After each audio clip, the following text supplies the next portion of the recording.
को होश आ जाएगा। आज आ गया होश। देखो मामा, तुम बिल्कुल चिंता मत करो। हाँ, तुम जल्दी से रिकवर हो जाओगी। जब तक तू ठीक नहीं हो जाती मैं और कंचन तेरे साथ ही रहेंगे। हाँ भाभी, आखिर अपने ही तो अपनों के काम आते हैं ना।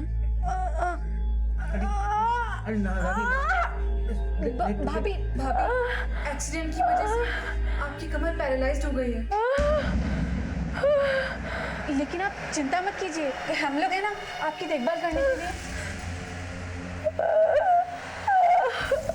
तुम चले जाओ यहाँ से, मुझे किसी तरह के साथ नहीं चाहिए। जाओ तुम लोग, जाओ।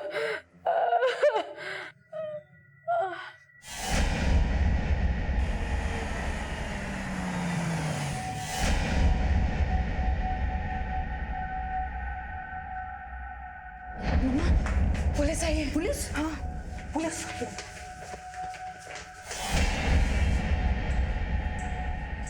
रानी, बेटा रानी, बेटा बाहर पुलिस आ गई है। तेरे हाथ जोड़ती हूँ, पुलिस को कुछ मत कहना। प्लीज भाभी, देखो हमारे बारे में ना सही, यश के बारे में तो सोचो। अजय, अजय प्लीज बयान लेना। ये सब कैसे हुआ आपके साथ?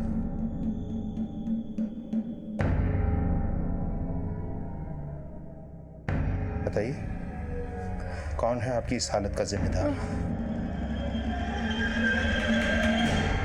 कोई जिम्मेदार नहीं है, मैं खुद जिम्मेदार हूँ। जी? मेरी लापरवाही के कारण हुआ। अंधेरा था, मुझे कुछ दिखा नहीं और सीढ़ियों से मेरा पैर फिसल गया। सिर्फ एक एक्सीडेंट है, कोई जिम्मेदार नहीं है। पुलिस को अपने पति के जुल्मों का सच बताने की हिम्मत जुटाकर भी रानी ये सोचकर पीछे हट गई कि जब उसका शरीर साथ था तब उसे अपने मायके से सहारा नहीं मिला, तो अगर इस हाल में वो अकेली पड़ गई तो कैसे एक अपाहिज मां अपने बेटे का पालन पोषण करेगी। रानी अपने हालात से समझौता करने पर मजबूर थी, लेकिन उसकी मजबूरी का फायदा उठाकर अब उसका पति नीचता की सारी हदें पार करने वाला था। रानी, घर आके कैसा लग रहा है तुम्हें? हाँ, अच्छा ही लग रहा होगा। बहुत दिनों बाद घर आई तुम। यस बहुत मिस कर रहा था तुम्हें। चिंता मत करो भाभी, अब आप बहुत जल्दी ठीक हो जाओगी। मम्मी दर्द तो नहीं हो रहा है ना? नहीं बेटा।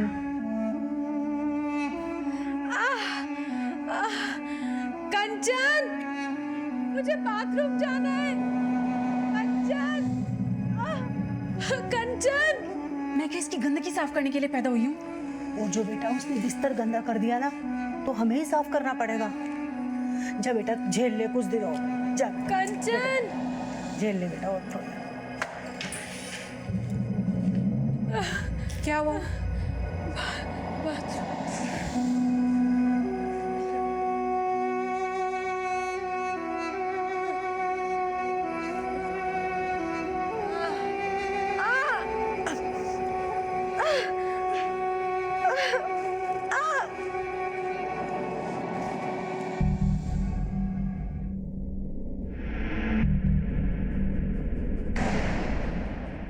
यश, आप ना सिर्फ अपनी स्टडी में ध्यान दो और किसी बात में ध्यान मत दो, ठीक है? आप फिक्र मत करो मम्मी, मैं पूरा ध्यान दूंगा। बहू, ये लो जूस पी लो। नहीं, मुझे नहीं पीना।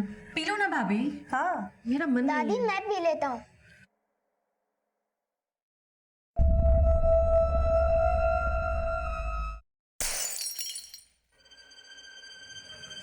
वो बेटा आप बाहर जाओ। ठीक है मम्मा। वो बहू उसमें क्या बर्फ थी, तो वो तबीयत खराब हो सकती थी बच्चे की। अगर आप लोगों की नफरत की वजह से मेरे बेटे को कुछ हुआ ना, तो आप में से किसी को नहीं छोड़ूंगी। कैसी बातें कर रही हो भाभी? माँ भला आपसे नफरत क्यों करेंगी? कंचन, मेरे साथ झूठा दिखावा मत करो। अगर आप लोग मुझे मारना चाहते हो ना, तो ला दो जहर, खुशी खुशी पी लूंगी, लेकिन ये दिखावा मत करो। पहले पति नहीं चाहता था कि मैं जिंदा रहूं, अब सास और ननद भी नहीं चाहते, लेकिन फिर भी मैं अब तक जिंदा थी। शायद इसमें भी मनोज की ही कोई चाल थी। इस रानी ने मेरी जिंदगी बर्बाद कर दी है। जब मैंने उसे डाइवोर्स मांगा तो वो अपना सर दीवारों में मारने लगी। मैंने उसे रोकने की कोशिश भी की और सीढ़ियों से गिर गई और पैरालाइज्ड हो गई। अब वो मुझे धमकी दे रही है कि अगर मैंने उसे डिवोर्स मांगा तो मुझे जेल भिजवा देगी। ये औरत अपने आप को बहुत स्मार्ट समझती है ना, तो तुम भी वैसा ही क्यों नहीं करते जैसा वो कर रही है? मतलब क्या? मुझसे शादी करके मुझे अपने घर ले चलो। ये तुम मेरी खुशी के लिए इतना कुछ सोच रही हो। आई मीन ये सब थैंक्स जूही। अब देखो, दुनिया चाहे कुछ भी सोचे, मैं तुमसे शादी जरूर करूंगा।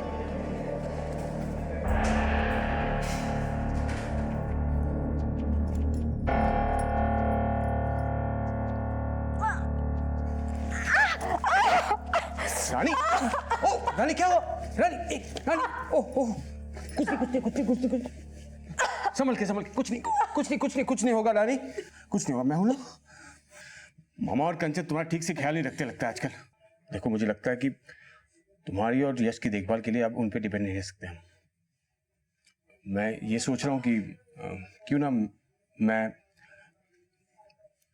जूही से शादी कर लूं। तुम्हारा जो भी जवाब हो वो सोच के बता दो मुझे। जिसे बिकाऊ बोल के मैंने गाली दी थी, अब वही मेरी सौत बन के मुझे बिकाऊ कहेगी। मैं हाँ करती या ना करती, होना तो यही था। आज पहली बार दिल से आह निकली कि ऐसी जिंदगी से तो मौत ही अच्छी थी।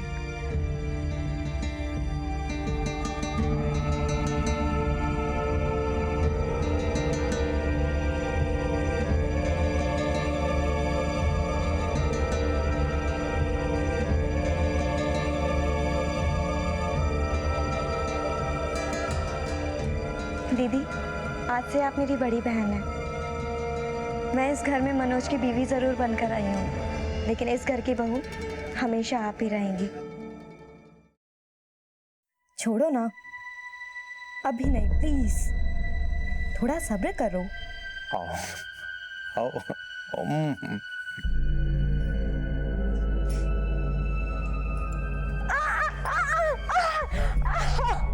दीदी, दीदी,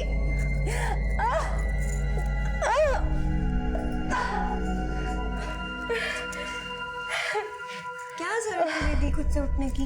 एक बार आवाज लगा दी होती। सॉरी, मेरी वजह से तुम्हें तकलीफ हुई। सॉरी तो मुझे आपसे कहना चाहिए दीदी। मेरा मनोज की बीवी बनकर आना इस घर में आपको पसंद नहीं आ रहा ना? बट ट्रस्ट मी दीदी, मेरा इंटेंशन आपको हर्ट करना बिल्कुल भी नहीं था। Trust me. Take care. हमारी खुशी पे नजर लगाने वाला जब हमारा नजरिया बदलने लगे, तब लगता है कि शायद हम कितना गलत सोचते थे उसके बारे में। जूही का बर्ताव देखकर कभी कभी मुझे ऐसा ही लगता था, पर क्या वो वाकई ही अच्छी थी?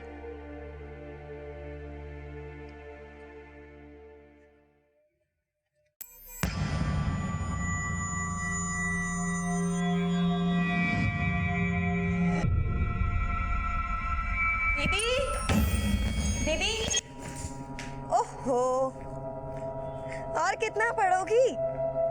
नीचे चल के आराम करते हैं, चले?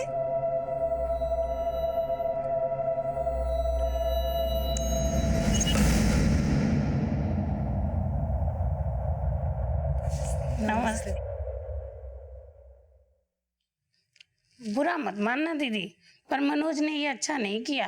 पहली बीबी रानी के होते हुए वो दूसरी शादी कर लाया। पता है आपकी मोहल्ले भर में कितनी बदनामी हो रही है। दुनिया चाहे जो भी कहे मौसी, पर मैं तो बहुत खुश हूँ। रानी भाभी की देखभाल करने से मुझे तो मुक्ति मिली। अरे देखभाल ही करनी थी तो कोई नर्स ले आता। पहली बीबी के होते हुए दूसरी शादी करने की क्या जरूरत थी? क्या बात है जूही? मैंने सुना तुमने दिलबर से कुछ नहीं कहा है। इतना सब कुछ करने के बाद भी मुझे क्या मिला? दुनिया मुझे तुम्हारी दूसरी बीवी कहती है। मुझे तो गुस्सा आ रहा है खुद पर। उस दिन मैंने उसे मर क्यों नहीं जाने दिया? किस दिन की बात कर रही हो तुम? तुम्हें नहीं पता, एक हफ्ते पहले जब घर में कोई नहीं था, मैंने अपने भाई को घर पर बुलाया था। वो छत पर बैठी थी। मैंने अपने भाई को कहा जाके गला दबा के मार दे, लेकिन उस दिन कंचन कॉलेज से जल्दी आ गई और मुझे मजबूरन उसे बचाना पड़ा। दीदी, दीदी, ओहो, और कितना पढ़ोगी?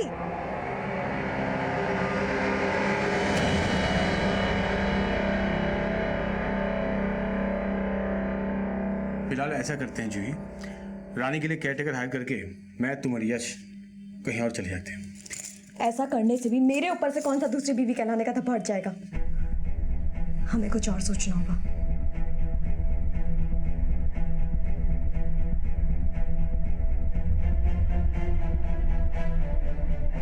दीदी आपकी चाय।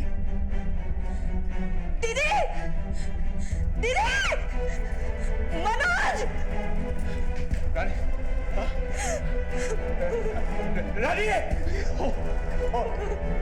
रानी, रानी, रानी।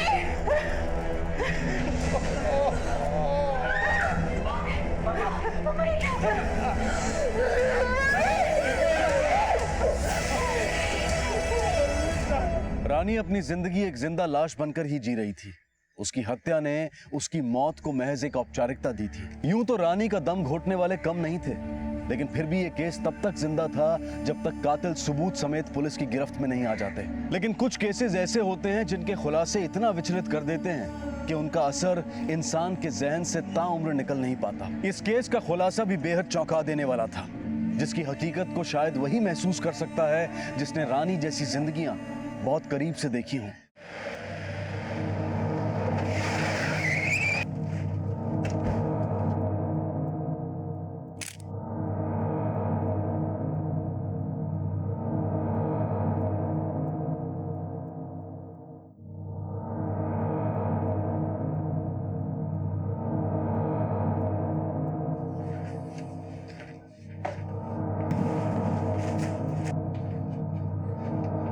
सर, लूटपाट भी हुई है।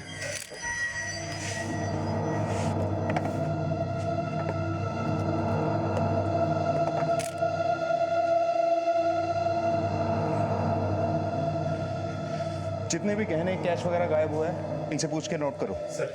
बॉडी को पोस्टमार्टम के लिए भिजवाने का इंतजाम। Okay sir.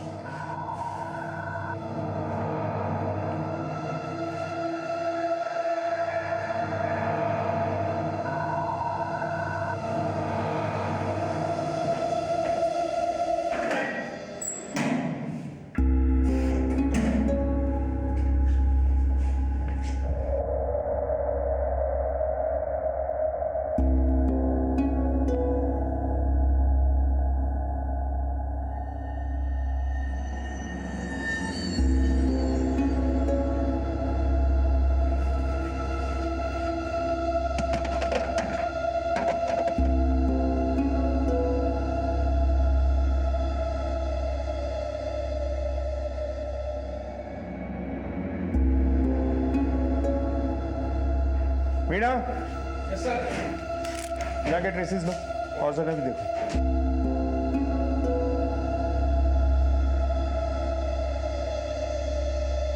ये छत का दरवाजा आपने अभी खोला या हमेशा खुला रहता है?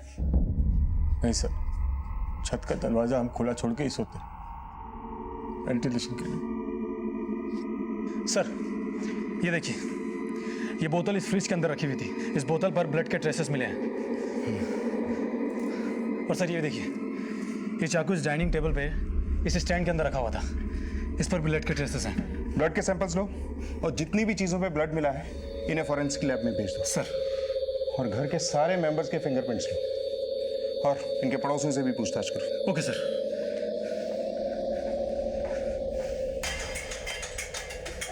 सर, मैंने रानी के पड़ोसियों से पूछताछ की और कुछ खास इन्फॉर्मेशन नहीं मिली है, पर हाँ, कुछ दिन पहले उस कॉलोनी के एक घर में चोरी हुई थी। शायद ये काम उसी चोर का हो। भला किसी चोर को एक अपाहिज से क्या खतरा हो सकता है जो वो रानी की जान लेता?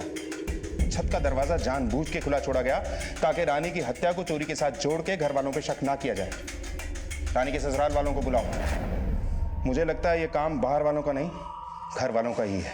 सर, उस रात 11 बजे सो गया था मैं। मेरी आंख सुबह जूही की चीख से खुली जब उसने रानी की डेड बॉडी देखी थी। रानी का कमरा ठीक तुम्हारे बराबर वाला है। रानी के साथ इतना बड़ा हादसा हो गया, तुम्हें उसकी चीख सुनाई नहीं थी? नहीं सर, एक्चुअली मैं बहुत गहरी नींद में था। रात को थोड़ी सी पी रखी थी सर मैं। सर, मैं और मम्मी तो सुबह 8 बजे गांव वापस जाने वाले थे। हम खुद हैरान हैं, ऐसे अचानक से ये सब क्या हो गया। एक बात बताओ, तुम्हारी भाभी के होते हुए भी तुम्हारे भाई ने दूसरी शादी की, क्यों? सर, मनोज ने ये शादी रानी की रजामंदी और कोर्ट की परमिशन लेके की थी। रानी को कोई एतराज नहीं था। सर हमारे घर में ऐसा कोई नहीं है जो रानी भाभी को नुकसान पहुंचाए। ये काम जरूर किसी चोर का है। भाभी के कमरे से गहने और कैश भी गायब था। सर रात को एक बार करवट बदलते हुए मैंने हॉल में किसी की आहट सुनी थी, शायद वहाँ कोई था। कंचन अक्सर अपने रूम में पढ़ाई करती है, तो आई थॉट कि वो अपने लिए कॉफ़ी बनाने के लिए नीचे आई होगी। उस वक्त रात के कितने बजे होंगे? 1:30। आप 11 बजे सोएंगे, रात को अचानक आपकी आंख खुली, आपको कैसे पता कि उस वक्त 1:30-2 बजे होंगे? क्योंकि सर कंचन ही है जो रात को लगभग 2 बजे तक पढ़ाई करती है। सर रानी की पोस्टमार्टम रिपोर्ट आ गई है। रिपोर्ट के मुताबिक रानी की हत्या रात के 1:30 से 2 बजे के बीच हुई है। और जूही ने भी रात के 1:30 से 2 बजे के बीच हॉल से आवाजें सुनी थी। अब सवाल यह है कि वो वाकई अंदाजा लगा रही है या वो सच में जानती है कि रानी की हत्या 1:30 से 2 बजे के बीच में हुई। लेकिन सर उसका कहना था कि कंचन हॉल में आई थी और फ्रिज से मिली पानी की बोतल और चाकू पर जो फिंगरप्रिंट मैच हुए हैं उससे उसका अंदाजा और पुख्ता होता है। ठीक है, लेके आओ इस कंचन को। सर मैंने भाभी को नहीं मारा, आप लोग मेरा विश्वास क्यों नहीं कर रहे हैं? नहीं मारा तो पानी की बोतल और चाकू पे तुम्हारी उंगलियों के निशान कैसे आए? क्योंकि मैं रात को नीचे हॉल में आई थी, मैं अपने रूम में थी, मुझे प्यास लगी तो मैंने देखा रूम में पानी नहीं था, इसलिए मैं नीचे आई। सर जब मैं हॉल में आई तो वहाँ अंधेरा था। मैंने नाइफ डाइनिंग टेबल पे पड़ा देखा तो उसे उठा के नाइफ स्टैंड में रख दिया। फिर मैंने फ्रिज से पानी की बोतल निकाली, पानी पिया और बोतल वापस फ्रिज में रख के चली गई। रानी के मर्डर के अगली सुबह तक उसके रूम की लाइट्स ऑन थी, मतलब रात को भी ऑन होंगी। हाँ सर, भाभी का रूम तो बंद था लेकिन मैंने नोटिस किया कि उनके कमरे की लाइट्स ऑन थी। दरअसल भाभी को रात रात भर बुक्स पढ़ने की आदत थी, मुझे लगा वो बुक पढ़ रही होंगी, इसलिए मैंने उन्हें डिस्टर्ब करना ठीक नहीं समझा। ये सब तुमने हमें पहले क्यों नहीं बताया? मुझसे इस बारे में किसी ने पूछा ही नहीं, और इसका ये मतलब नहीं कि मैंने मर्डर किया है। सर मैं इनोसेंट हूँ, प्लीज मुझे घर जाने दीजिए सर। हमारे पास तुम्हारे खिलाफ पक्के एविडेंस हैं, हम तुम्हें नहीं छोड़ सकते। मैंने अभी आपको बताया ना मेरे फिंगरप्रिंट्स वहाँ पर कैसे आए। हो सकता है तुम झूठ बोल रही हो। नहीं सर, मैं झूठ नहीं बोल रही हूँ। सर मैं झूठ नहीं बोल रही हूँ। सर प्लीज मेरी बात तो सुनिए सर। सर प्लीज मेरी बात तो सुनिए, मैं झूठ नहीं बोल रही हूँ। माना कि कंचन प्रोफेशनल किलर नहीं, लेकिन इतनी बेवकूफ़ भी नहीं है कि अपने फिंगरप्रिंट्स पानी की बोतल और उस चाकू पे छोड़ दे। लेकिन एक और बात मुझे खटक रही है, मनोज और जूही का कमरा रानी के बराबर में है। जूही को हॉल में कोई आहट सुनाई देती है, लेकिन हत्या के वक्त निकली रानी की चीख सुनाई नहीं देती। सर हो सकता है कंचन ने रानी का मुंह दबा के गला काटा। ये स्केच किसका है? सर ये उसी चोर का है जिसने रानी के मर्डर से पहले उस कॉलोनी के अंदर चोरी की थी।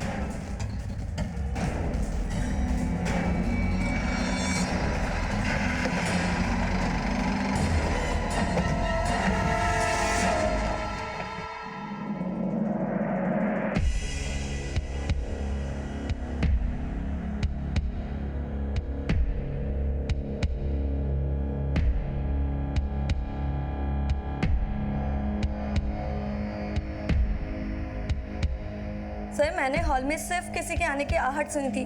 अगर रानी की चीख सुनी होती तो मैं और मनोज सबसे पहले बाहर आते। तो आपको लगता है कि कंचन ने रानी का गला काटने से पहले उसका मुंह इतनी जोर से दबाया कि उसकी चीख भी नहीं निकली? नहीं नहीं साहब, मेरी बेटी ने नहीं मारा रानी को, आप गलत सोच रहे हैं। हम आपसे बात नहीं कर रहे हैं, जूही से कर रहे हैं। तो आपको लगता है कि कंचन सच में इतनी क्रूअल और क्रिमिनल माइंडेड थी? आई डोंट नो सर, लेकिन रानी ने मुझे बताया था कि कंचन ने उसे गला दबाकर मारने की कोशिश की थी। जूही तुम्हें पता है घर में तुम्हें सब पसंद करते हैं, और अब तो मैं भी पसंद करने लगी हूँ। इसलिए तुम्हें एक बात बताना चाहती हूँ। कंचन ने एक बार तकिए से मुझे मारने की कोशिश की। कंचन, कंचन, कंचन, क्या है? कितना दर्द हो रहा है मुझे, और तू है कि सुनती ही नहीं। बाथरूम ले चल। अब सुनना सुनाना सब बंद, आज तेरा किस्सा ही खत्म कर देती हूँ। ये ले, मार दे इससे पहले कि तेरा भाई मेरी सौतन लेकर आ जाए। मुक्ति दे दे मुझे।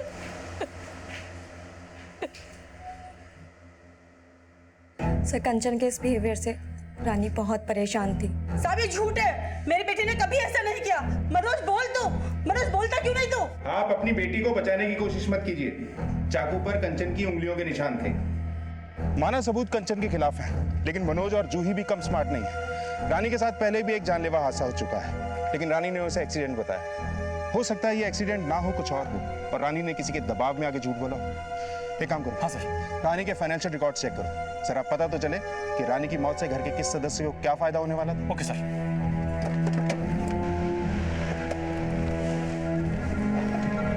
सर, उस चोर का स्केच आइडेंटिफाई हो गया है। उसका नाम भदर है। पहले भी चोरी के जुर्म में 6 सजा काट चुका है।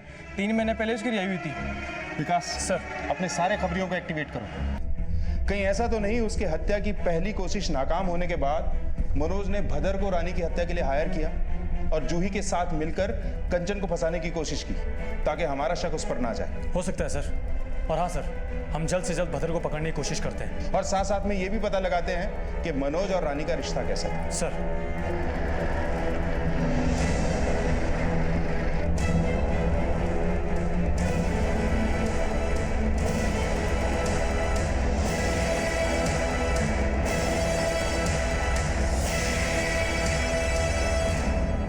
यश की मम्मी रानी बहुत परेशान रहती थी उसके पापा से, बहुत मारता पीटता था, बहुत दुखी रखता था उसको। प्रिंसिपल साहब, आप तो जानते हैं कि यश की मम्मी का कत्ल हो चुका है, लेकिन कुछ दिन पहले वो सीढ़ियों से गिर गई थी, जो हमें लगता है कोई हादसा नहीं था बल्कि किसी ने जानबूझकर उन्हें गिराया था।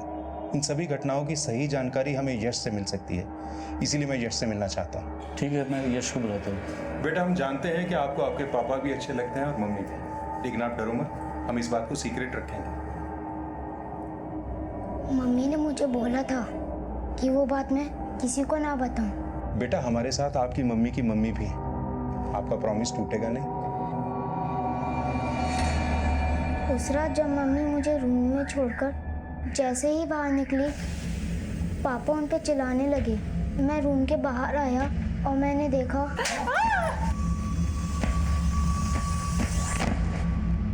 लेकिन जब मम्मी ठीक हो गई, पापा ने उन्हें कभी नहीं मारा। जब आपकी मम्मी भगवान के पास गई, उससे पहले आप उनसे मिले थे? हाँ, मैं रात को मम्मी से मिला था। मम्मी।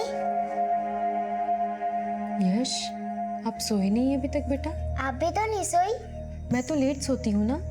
आप जाओ और जाके सो जाओ। नहीं मम्मा, पहले आप सो जाओ।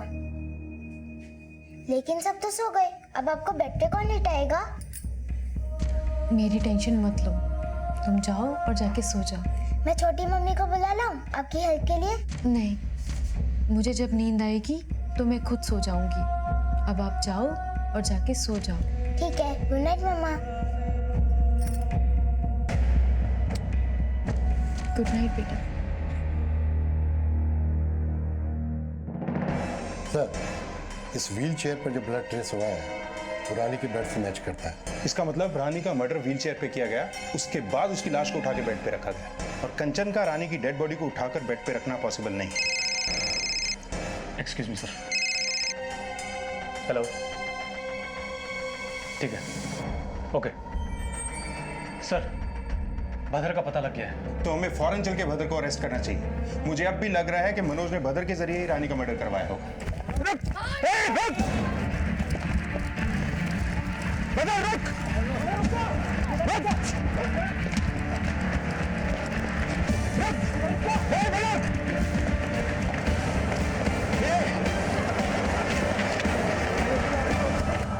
गौर से देख इसे और बता, 15 मई की रात तू इसके घर गया था?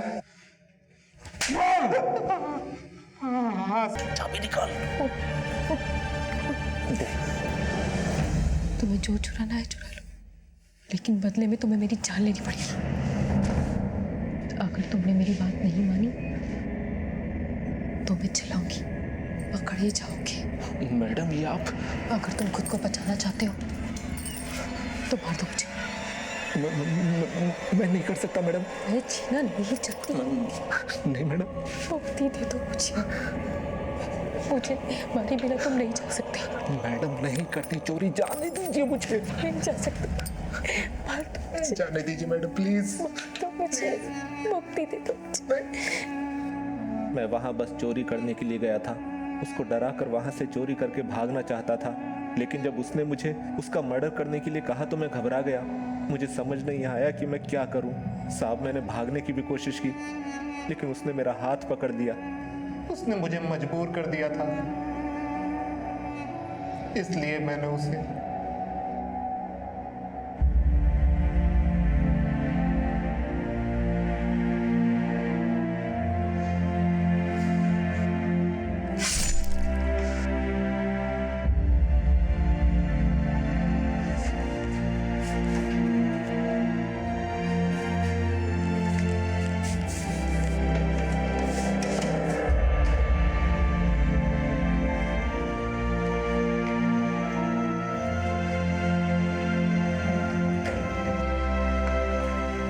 उस लड़की के जाने के बाद मैंने उस औरत को बिस्तर पे लिटाया और चोरी करके वहां से भाग गया।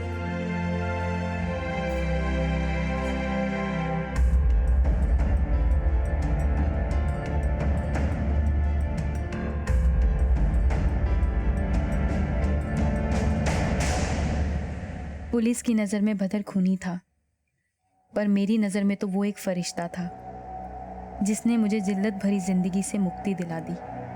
गुनहगार भदर नहीं, मेरे अपने थे, जिन्होंने मुझे जीते जी ही मार दिया था। रानी की हत्या भले ही भदर ने की हो, लेकिन उसको इस हाल तक पहुंचाने वाले उसके अपने सगे संबंधी थे।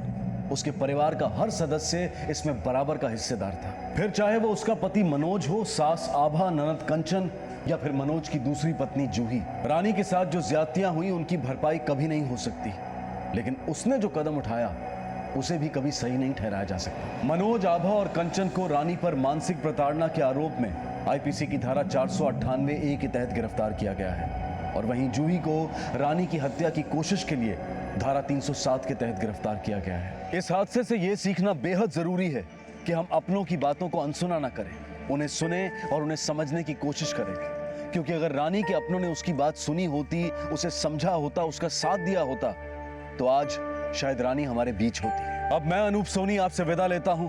फिर मुलाकात होगी अगले एपिसोड में एक और चौंका देने वाले केस के साथ। तब तक अपना और अपने परिवार का ख्याल रखें और देखते रहें क्राइम पेट्रोल डायल 100। सबक एक को, सीख हम सबको।